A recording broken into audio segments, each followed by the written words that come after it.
چادر نہیں بدلنی ہے۔ ہم تو بریلوی ہیں نا، ہم تو مزارات کو ماننے والے ہیں نا۔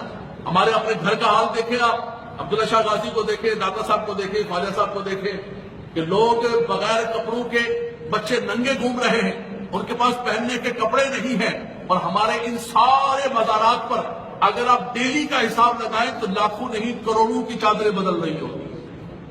سر کا چادروں کا دھندا، وہی بازار میں گئی وہی واپس آ گئی، وہی بازار میں گئی وہ، اس کو ہم نے بریلویت کا نام دیا ہوا ہے، اس کو ہم نے بزرگان دین کی محبت کا نام دیا ہوا ہے، اس کو ہم نے سنیت کا نام دیا ہوا ہے۔ اعلیٰ حضرت امام اہل سنت لکھ رہے ہیں، جن کو اپنا امام مانتے ہیں، جن کا کلوس بنا رہے ہوں گے، لنگر رضوی کھا رہے ہوں گے، وہ کہتے ہیں کہ جب تک ایک چادر پرانی ہو جائے نہ ہو جائے اس وقت تک چادر نہ بدلے۔ ہم کہتے ہیں نہ حضور، نہ ہم نے تو وہی کرنا ہے جو ہمارا من ہے۔ کتنی بڑی بدقسمتی اور بد نصیبی ہے سنیو ہمارے لیے، ہمارا حال کیا ہوتا جا رہا ہے۔ پوری دنیا کے اندر علماء اور مشائخ کو ذبح کیا جا رہا ہے۔ شام کے اندر دیکھے، عراق کے اندر دیکھے، لیبیا کے اندر دیکھے، ہماری آنکھیں نہیں کھل رہی ہیں اور ہم انہی خرافات کے اندر لگے ہوئے، انہی بدعات کے اندر لگے ہوئے جن سے ہمارا امام منع کر کے گیا ہے کہ یہ خرافات بدعات نہیں ہونے چاہیے، یہ خلاف شرع ہے۔ ہم نے گلے لگا کر اعلیٰ حضرت امام اہل سنت سے پوچھا گیا کہ حضور مزار پر حاضری دیتے ہیں، کیسی حاضری ہونی چاہیے؟ فرمایا کہ فاصلے پر کھڑے ہو جائیں، فاتحہ پڑھیں، مزار والے کو اشارے ثواب کریں اور دعا کریں۔ کہا حضور یہ جو مزاروں کے ارد گرد لوگ طواف کر رہے، فرمایا طواف بالکل حرام ہے۔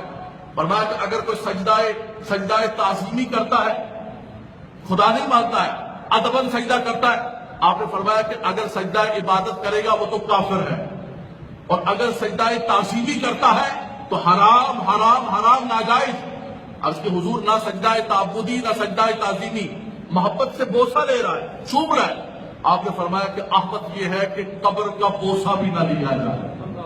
یہ بھی گھر کی تعلیمات نہیں، اپنے امام کی تعلیمات بتا رہا ہوں، سنو۔ لیکن آج دیکھیں ہمارے مزارات کے اوپر آج دنیا ہمیں گالیاں دے رہی ہے، دنیا ہمیں یہ کہہ رہی ہے کہ ہم شاید یہاں محراب و منبر سے لوگوں کو یہ سبق سکھا رہے کہ جا کے قبروں کو چومو۔ مجھے ایک دوست نے کہا کہ علامہ صاحب پیروں کے خلاف نہ بولے، پیر تو کانا بھی ہو تو لوگ کہتے ساڈا پیر ہے جناب، کانا تے کی ہوئے، پیروں کے خلاف نہ بولے، حضرت نہ بولے پیروں کے خلاف، بڑا مسئلہ بن جائے گا، سنیت ڈوب جائے گی۔ ان جاہل پیروں کے خلاف نہ بولے، سنیت برباد ہو رہی ہے، سنیت تباہ ہو رہی ہے، ظلم و ستم کے بازار گرم کیے ہوئے ان جاہل پیروں نے، اور ہمیں یہ سبق دیا جاتا ہے کہ مولوی صاحب ان پیروں کے خلاف نہ بولے کرے آپ، یہ بڑے طاقتور ہیں، یہ بڑی قوت والے ہیں، ان کے بڑے مرید ہیں۔ وہاں پر بازار پر ہم حاضر کر دینے کے خطاب کرنے کے بعد اس متولی نے میرے سامنے باقاعدہ طور پر بالکل جھک کر سجدے کی حالت پہ جا کر اس کو چوما، یعنی وہ سبق دے رہا تھا کہ ہم لارڈ ہیں یہاں پہ، تمہاری تقریر گئی سب ادھر، ہم جو کریں گے ہماری مرضی، شریعت ہماری، نعوذ باللہ من ذالک، شریعت ہماری لونڈی ہے، ہم کس طرح چاہیں گے۔ آج سنیت کو تباہ و برباد کر دیا۔ اے مسلمانوں، اگر آپ چاہتے ہیں حقیقت کے اندر ان تعلیمات کو اجاگر کیا جائے، اعلیٰ حضرت امام اہل سنت نے جو سبق دیا ہے کہ ان بدعات، ان خرافات اور ان چیزوں سے بچا جائے۔ آج جو چادروں کے دھندے مزارات پر ہو رہے ہیں، جو مخلوط مزارات پر دھندے ہو رہے ہیں، خدا میں نوجوانوں سے کہوں گا، نکل کر کردار ادا کرو، نکل کے بتاؤ کہ سنیت کیا ہے، اعلیٰ حضرت کی تعلیمات کیا ہے۔ ان جاہل پیروں سے اور اس سے ہمارا کوئی بھی تعلق نہیں ہے۔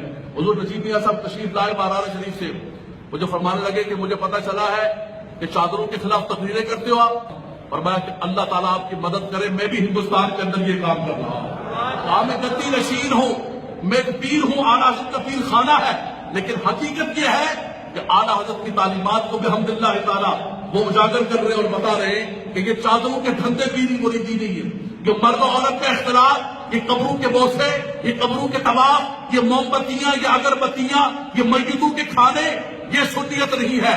اس نے سنیت کو تباہ و برباد کر دیا ہے۔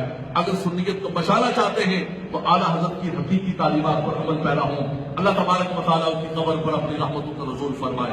وآخر دعوانا الحمدللہ رب العالمین۔